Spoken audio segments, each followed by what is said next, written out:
민수기 27장 1절에서 11절 말씀 교독합니다. 오늘 말씀은 슬로보앗의 딸들의 요구를 다루면서 아들이 없는 가문의 기업을 어떻게 할 것인지에 대해서 말씀하고 있습니다.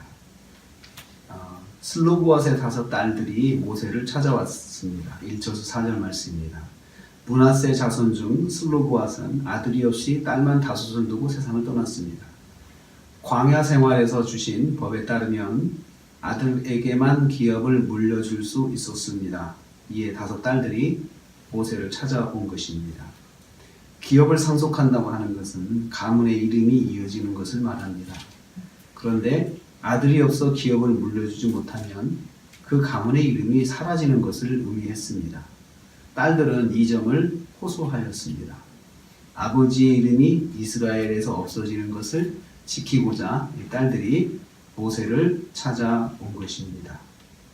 우리 아버지는 광야 생활에서 하나님을 배반해서 고라단같이 그렇게 해서 징계를 받아 죽은 것이 아니고 광야 생활에서 자기 죄로 죽었다. 나이 먹어서 기성세대 속에 들어가서 그렇게 죽게 되었는데 기업까지 없어지는 것은 억울하지 않습니까? 라고 호소한 것입니다. 그래서 우리에게도 기업을 주소서 이렇게 요청을 합니다. 아들에게만 물려주던 기업을 이제 딸들에게도 물려주어야 한다라는 그런 추가적인 규정이 생겨야 했습니다. 이 노력은 가문과 기업을 지키고자 노력하는 5 딸들의 요청을 말합니다. 하나님께 주신 기업, 하나님께서 허락하신 가문을 지켜야 되지 않느냐. 이제 우리 아버지가 아들이 없어서 돌아가심으로 해서 이제 시간이 지나면 우리 아버지의 이름과 기업이 없어지는 것, 하나님의 복이 없어지는 것인데 그것을 지켜야 된다라는 생각을 한 것입니다. 모세가 이 문제를 하나님께 말씀드립니다. 5절 말씀입니다. 모세가 그 사연을 여호와께 아뢰니라 이렇게 말씀했습니다. 모세는 이 문제를 하나님께 기도하였습니다. 슬로보앗 딸들의 요청은 모세가 보기에도 합당한 요청이었습니다. 하나님께 받은 자신의 기업을 지키고자 하는 노력이었기 때문입니다. 그러나 이 문제를 자기 생각이 아닌 하나님의 뜻에 맡기기로 결정하였습니다. 모세는 자기 상식에 맞다고 해서 마음대로 하지 않고 그래도 하나님의 뜻을 구하였던 것입니다. 우리도 그렇습니다. 새로운 상황을 만났을 때 먼저 우리가 우리 상식대로 지금까지 해온 경험대로 또 판단하고 결정할 수 있습니다.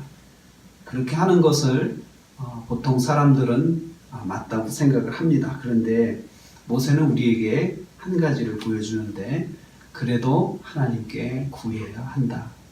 모세가 우리에게 가르쳐 줍니다. 자기 상식에 맞다고 자기 마음대로 결정하지 말고 그래도 하나님의 뜻을 구해야 한다. 하나님께서 그걸 원하시는 것을 여기서 볼 수가 있습니다. 그래서 6절에서 11절 말씀 보면 하나님께서 응답하십니다. 이것은 뭘 말하십니까? 모세야 네가 알아서 하지 이렇게 말씀하지 않고 즉각적으로 답을 주시면서 슬로보앗의 딸들의 말이 옳다 이렇게 7절에 응답을 하시잖아요. 그래서 딸들도 부모의 기업을 상속받을 수 있도록 상속법이 추가되는 것입니다. 그러니까 하나님께서 큰 원리를 말씀하셨고 세부적인 내용들은 상황이 발생했을 때 하나님께서 추가적으로 허락을 해 주신 것입니다. 그래서 아들이 없으면 딸에게, 딸도 없으면 그 형제에게, 그의 형제도 없으면 그의 아버지의 형제에게, 아버지의 형제도 없으면 가까운 친족들에게, 친족에게 주어서 하나님께 받은 기업이 없어지지 않도록 그렇게 하셨습니다. 이러한 슬로보앗 딸들의 노력이 훗날 룻기서의 말씀의 기본이 됩니다. 룻기서의 말씀의 기본이 되죠. 그래서 이 룻이 자기 혼자 남았을 때 자기 기업이 없어지게 될 위기에 있었습니다. 그때 그 가까운 친족이 와서 이제 기업을 이어받는데 그게 바로 보아스였습니다. 이 사건이 이 슬로보앗 딸들의 이 일들이 여기에 기록된 이유는 훗날 있을 룻기서 때문에 기록이 된 것이죠.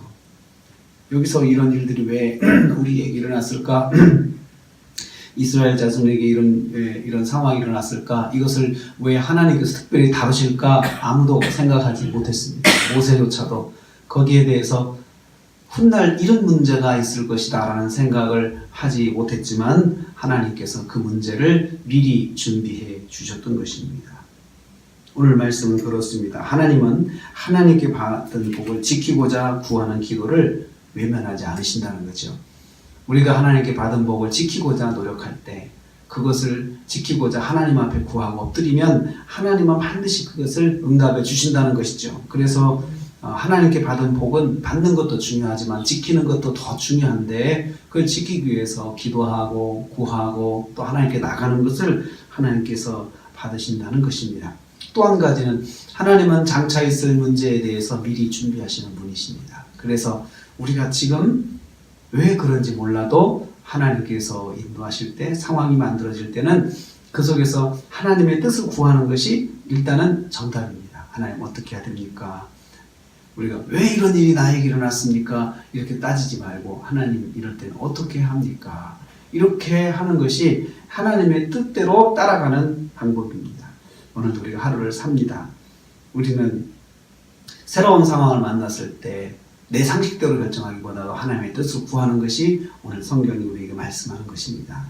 또한 우리가 알지 못해도 어떤 일이 났을 때는 거기는 하나님의 뜻이 있겠다 생각하고 하나님 어떻게 합니까? 그렇게 물어보는 것이 우리에게 하나님께서 원하시는 것입니다. 오늘 하루를 사시면서 하나님께 모세처럼 구하고 또 슬로보아스의 딸들처럼 따지지 말고 하나님께 나가서 구하는 저와 여러분 되시기를 주님의 이름으로 축복합니다.